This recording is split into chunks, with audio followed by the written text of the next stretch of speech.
শীতকাল, এখন শীতকাল কিন্তু তারপরে কিন্তু এরকম পানি আসলে অকল্পনীয়, অ্যামেজিং অ্যামেজিং।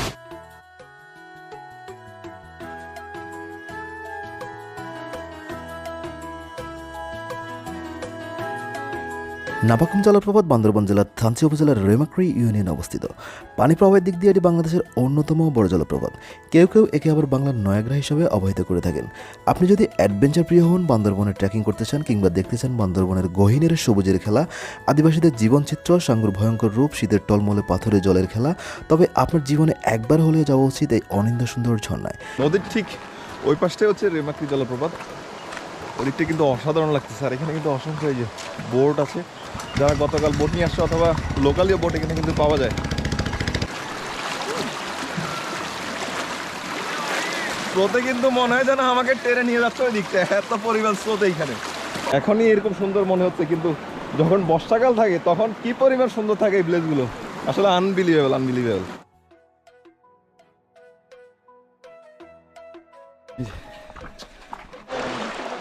আমাদেরকে এখন আবার এই নদীটা পার হয়ে ওই পাশটা যেতে হবে। সবাই কিন্তু উপরে অপেক্ষা করতেছে। এদিকে কিন্তু দেখেন এই যে পাহাড়ি গরু, যেটাকে গয়াল বলা হয়।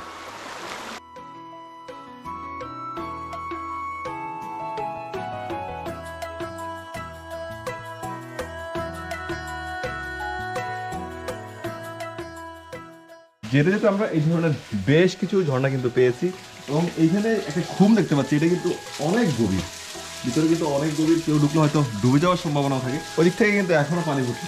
এই দেখেন কি শুরু হয়েছে, দুই পাশ থেকে পাহাড় এসে কিন্তু একেবারে চিপা হয়ে গেছে।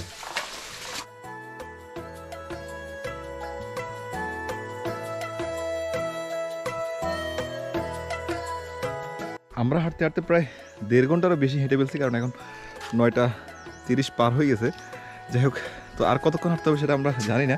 মেবি আরও আধা ঘন্টার মতো হাঁটতে হবে, তারপরে আমরা দেখা পাবো বাংলাদেশের সেই অনিন্দ্য সুন্দর জলপ্রপাত নাপাকুমের।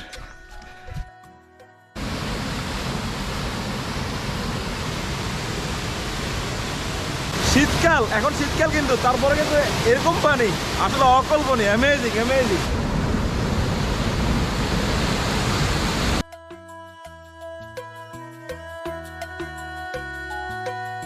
রেমাক্রি নদীতে এক ধরনের মাছ পাওয়া যায় যার নাম হচ্ছে নাপা মাছ। এই মাছ সবসময় স্রোতের বিপরীত দিকে চলে। বিপরীত দিকে চলতে চলতে মাছগুলো যখন লাফিয়ে ঝর্ণা পার হতে যায়, ঠিক তখনই আদিবাসীরা লাফিয়ে ওঠা মাছগুলোকে জাল কিংবা কাপড় দিয়ে ধরে ফেলে। এই থেকে এই ঝর্ণার নাম দেওয়া হয় নাপাকুম বা নাপাকুম ঝর্ণা। এটিকে আমিয়াখুম জলপ্রপাতের পরেই বাংলাদেশের সবচেয়ে বড় জলপ্রপাত হিসাবে ধরা হয়।